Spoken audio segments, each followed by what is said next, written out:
The discovery of mass graves in Shakahola Forest near the coastal town of Malindi has shocked Kenyans. A self-declared pastor who owns land near the forest allegedly directed his followers to starve to death. Titus Katana, an ex-follower of the cult, has been digging for days to find the remains of the victims. The church was loved by many who used to congregate there. We felt like we saw God in that church. It came to a point where too many rules were introduced, asking women not to braid their hair, saying people should not go to the hospital, people should not go to school. All those were way too much for me. Almost every day since April 21st, the provisional death toll rises inexorably. It stood at 103 on Thursday.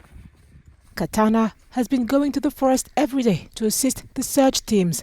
Citing a friend of his who was part of the cult, he says the plan was for the children and single people to fast first, followed by women, men, then the cult leader and his family. Many victims are people I have met. With some, we helped each other in many different ways. They are dead now.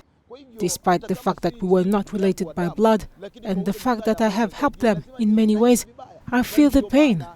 None of my relatives were affected, and thus I am here in solidarity to try and get justice for the victims. Paul Mackenzie, who headed the so-called Good News International Church, is set to appear in a court hearing scheduled for May 2nd. The ranch he owns has been declared a crime scene and is subject to a curfew. Investigators have found 39 survivors in the bush, some refusing assistance.